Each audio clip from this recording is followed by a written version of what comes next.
So today, before the match was even completed, on live stream, we got some big news. Okay, we have news.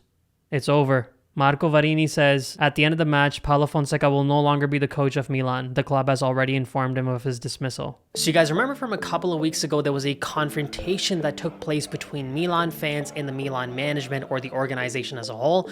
This also happened outside Milan's 125th anniversary party. Do you guys remember how Milan's management dealt with that? The owner never even showed up to the party. All the players were asked to go from the front, where they were confronted by the fans. The coach was asked to go from the front, where he was confronted by the fans. But the Milan management, they found a side door. They went, hid away from the protesters, and just used the back door to get inside. If you look at what has happened now with the firing of Paulo Fonseca, the same question has to be asked of the management. Are you guys just once again using a side door, a sneaky door, to just get away from any accountability? How much responsibility of what has happened to this club is on your shoulders? Not the coach, not some of the players, but on your shoulders. What have you done to improve this team? And what have you done that has caused this regression in this squad? Because to me, the firing of Paulo Fonseca, sure, it partly makes sense, but it's somewhat of a scapegoating. Hey, we're just gonna get rid of the coach. We're the coach that we hired. The coach that we actually wasn't even our first choice, was our second choice, because our first choice was even worse. We're gonna fire our second choice 4 months into the season when the fans have been crying about this coach not being good enough for 6 months. Look, there was a confrontation. Today, Paulo Fonseca was confronted by Ibrahimovic. Why didn't you confront your own managers when they made the decision to hire this coach? What about then? It's easy to hire an average coach, give them an average squad, and then make demands of high positions on the table. When you finish in 8th place, don't put that just on the coach or the players. Put that on yourselves before anybody else. It's this management and their decision making that has put Milan in the hole that it is in today. And let me tell you something, guys. If they didn't win this season, they didn't pick up a single trophy this season, as long as they finished in a Champions League spot, they would have held on to Fonseca. The only time that this management is having confrontations and having reactions to the coach and firing them mid-season is when their own potential of bottom line started to get impacted, because without Champions League football, you're losing out on tens of millions of dollars, if not more. That's when the upper management woke up. What? We might be impacting our dollars? Oh, in that case, let's change the coach. Let's just invest into the winter transfer market as well. All reactionary nonsense. All of this could have been done months ago. Sergio Conceicao was one of the profiles that Milan was already considering in the summer transfer window. At least that's what a lot of the media was telling us that they were considering.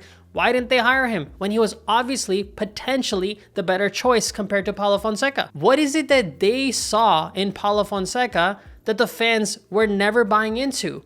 Guess what? If you fire him 4 months into the season, you, the managers, were wrong. The fans were right. That's got to be embarrassing for the management. Are we seriously saying that we know more than these guys? So my question to the Milan management is very simple. What have you done in the recent past to make this Milan team better? If you look at the starting lineup that Milan played against in their last match against Roma, in the goalkeeper, you have Mike Maignan. That's a Paolo Maldini signing. On the right flank and the right back, you have Emerson Royal. We've seen what he's given this Milan team. The center backs, Matteo Gabbia and Malik Tau, these all came under Paolo Maldini. Theo Hernandez was personally recruited by Paolo Maldini. You look at the midfield, a player like Fofana was a one good addition that this Milan management made this summer transfer window. Tajani Reinders was from last year. As I said, what have you done in the recent past to make this team better? Up front, we had Samuel Chukwueze. We've seen how his time at Milan has gone. Alongside Chukwueze, it was Tammy Abraham and Alvaro Morata playing in attack. Have these been solid additions for Milan? Have they taken Milan to the next level? And on the opposite side of the flank, you had Alex Jimenez, a decent future prospect. So to give a report card grade to this Milan management, their additions have been Emerson Royal. In the backline, Yusuf Fofana has been good. Reinders was from last year, but still, let's count him as one of the good players. Then there's Samuel Chukwueze, who hasn't performed, Alvaro Morata, who hasn't performed, Tammy Abraham, who hasn't been consistent enough, and Paulo Fonseca on the bench. So what have you done in the recent past for this team? Just Yusuf Fofana? And these 5 pieces that are actually have hurt this team and seen this team regress, these are your additions. These are your choices. These are the players that you've paid money for. You let Pierre Kalulu go. You let CDK go, which you also have to own for yourself. So what has this management done is my biggest question. They're doing a litmus test with the Milan fans to see how they feel about Lopetegui. When the fans revolted against him, they said, okay, we're not going to hire him. They then signed Paulo Fonseca. The fans even revolted against him, but seriously, the management wasn't going to say, oh, we're going to let go of this guy too because you guys are revolting. They're like, no, we know better. We're going to make this choice. The fans were always saying Sergio Conceicao was a better coach between Paulo Fonseca and Conceicao. So now you stuck with one guy for 5 months. He's left you in 8th place. You didn't rejuvenate the squad remotely as well as you could have. You didn't make any serious marquee signings, any finished products that can deliver for you right away and cost you a little bit of money. And now 5 months later, you find yourself sitting in 8th place and you go with the first choice that the fans already were pushing onto you, which was Sergio Conceicao. So really, at the core of it, it seems like at this point in time, the fans know more than the management. And guys, now while editing the video, I've come across a piece of news that I feel like is relevant enough to, add into the video itself. There is some news that a contract detail, a clause in Paulo Fonseca's contract specifically said that if Milan fired him within the first 6 months of him being at the club, they would only have to pay 1 year's salary.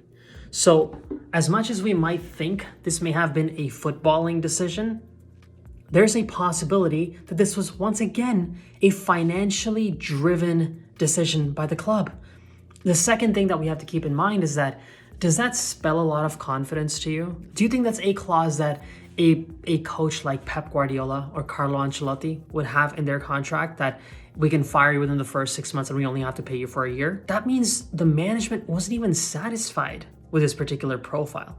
So why hire him? The 4 pieces the fans complained about before the season kicked off was Emerson Royal, Tammy Abraham, Alvaro Morata, and Paulo Fonseca. All 4 of them have not delivered for this team. And now you're bringing in Sergio Conceicao, you're paying him €1 million, you're giving him a 6-month contract with a renewal option on the management. Now, how Conceicao does, I guess we're gonna have to see with time. We gave time to Paulo Fonseca. Unfortunately, now we're gonna have to give some time to Conceicao as well. But at the core of it, it is the same management making these decisions. At the core of it, it's the same pieces that the management offered to the previous coach that are gonna be available now to the new coach. At the core of it, the injury issue still persists. So will Conceicao be able to walk into this squad, wave a wand and change things around? I guess we're gonna have to wait to see. But the management here cannot be let off the hook. A lot of these problems that have been created, a lot of fans were calling them out beforehand. The management still persisted, and clearly they were almost all bad decisions. In my opinion, I have almost no negativity towards Paulo Fonseca. He was put into a super complicated, tough position by the upper management in this club. And if wholesale changes don't take place in their decision-making, the next coach is gonna have the same issues. The one thing, and I know some of you guys are gonna complain about it, coach, you always wanna give these guys chances. Unfortunately, we have to. If we have a new coach, we're gonna have to give it more time again. The one maybe slim chance for this management to be able to shut up fans like us is you have to have a rock solid January transfer window. You have to make good signings. You have to make good quality signings. You have to reinforce this squad, allow them to be able to go from 8th place into at least a top 4 finish. And then maybe the fans will be ready to give you some of that credit back. But right now, you have put Milan fans who've been loyal to this club, buy jerseys of this club. Someone was telling me today that it's not cheap for them to buy a subscription to these streaming websites, but they still do so they can watch Milan. To those fans, you guys have given very little hope to be optimistic. And if the January transfer window isn't convincing enough for a lot of these fans and doesn't translate into results on the field, I can promise you today you might be scared that Champions League dollars might walk away from you. Tomorrow, if the results don't change and the management doesn't make better decisions, a lot of these fans that invest their money and their time into the club, they will also slowly start walking away. So a thank you to Paulo Fonseca for the effort that he put in. Maybe he taught Rafael Leao a little bit better about how to be a more complete player. Maybe he changed Theo Hernandez's attitude, and that could help the club in the long run. And welcome to Sergio Conceicao, and hopefully he can change the fortunes of Milan around. But to the management, We need better from you guys. And from my side, as always, if you haven't already, please make sure to subscribe and follow me on Instagram and on TikTok at FootballKush, even on Twitter at FootballKush. And again, as always, even when a coach gets fired midway through the season, Forza Milan, grazie mille, ciao tutti. Since Milan's dropped an anniversary jersey, and I got my hands on it.